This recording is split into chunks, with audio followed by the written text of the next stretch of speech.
started posting 16-minute meals years and years ago, and they've always been really well received. And I think it's because we're all in the same boat.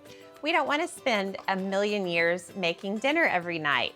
So quick meals are totally my jam. And I thought it'd be fun to share some great 16-minute meal ideas, from an everyday lunch to entertaining. This is going to be a delicious day. So I'm starting with grilled cheese and broiled tomato soup. How good does that sound? I'm going to get the tomatoes going now. Pretty soon this is going to be my lunch, so I'm incredibly excited about this. So I started with cherry tomatoes, and I added a good amount of tomato paste, salt and pepper, and olive oil. And then I have some garlic to add, quite a bit of garlic, along with some sliced green onions. Grilled cheese and tomato soup, it does not get any more classic than that when it comes to lunch. But I am actually going to broil this tomato mixture and then turn it into a really quick soup. I swear I could eat this every day and never get tired of it. All right, the tomato mixture is ready for the broiler. So I'm just going to stick it under the broiler. I don't care if the tomatoes get black. I don't care if they burst open. That's just going to make the soup even more amazing. So I'm going to get the grilled cheese going while the tomatoes are broiling. I'm using probably my favorite bread for grilled cheese, which is a pumpernickel and rye swirl. It's got great flavor, but it's so pretty, and it always works well for any grilled sandwich. So I'm going to take a big ol' spoonful of pesto and spread it on each piece of bread. And I'm pretty generous with the pesto because I want the oil of the pesto to kind of seep into the bread. And it always makes the finished grilled cheese a lot more moist. So I'm using two fantastic melting cheeses. The first is good old American. You can't beat American cheese sometimes. It just melts like no other kind of cheese. So the second cheese is Gruyere, which is fancy. It kind of elevates the whole thing.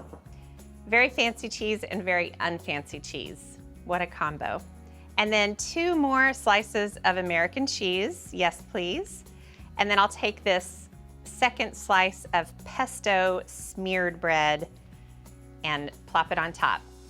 So most people, when they make grilled cheese sandwiches, slather on the butter at this point. And I am one of those people, by the way. I do that all the time.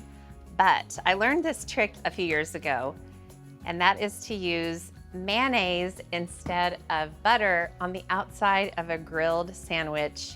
I can hear you judging me.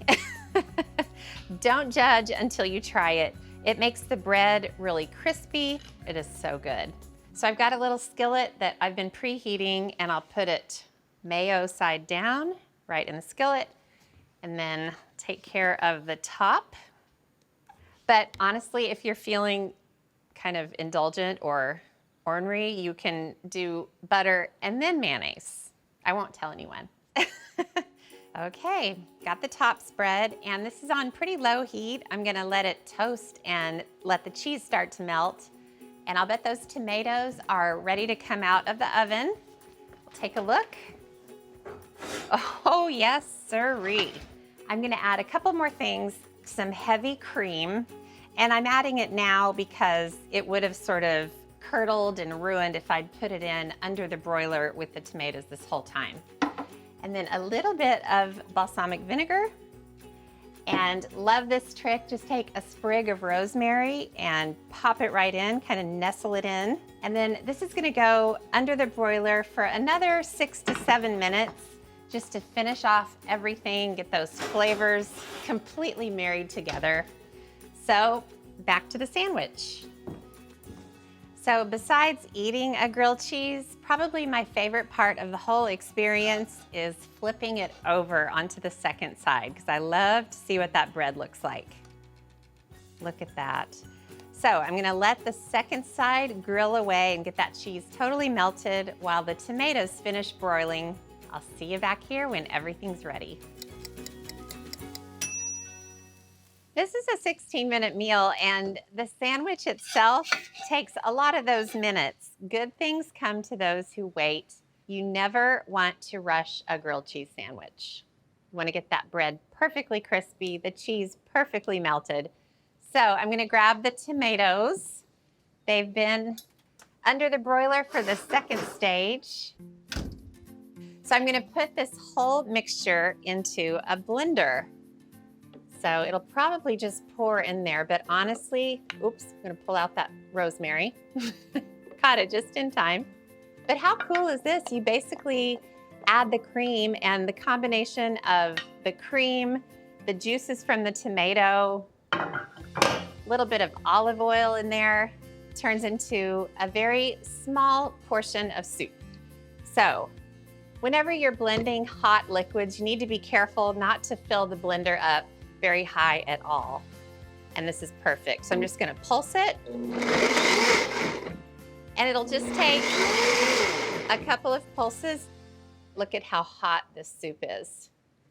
And look, oh, it smells like heaven. So I've got a bowl ready to go. And just look at this soup, you guys. Broiled tomato soup. And then, of course, this absolutely beautiful grilled cheese sandwich. There is so much cheese in this sandwich. It's honestly a sandwich for two. Today, it's a sandwich for one.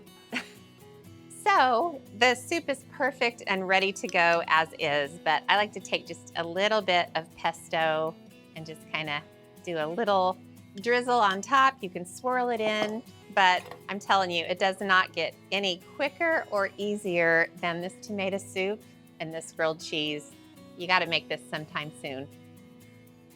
Oh, that is incredible.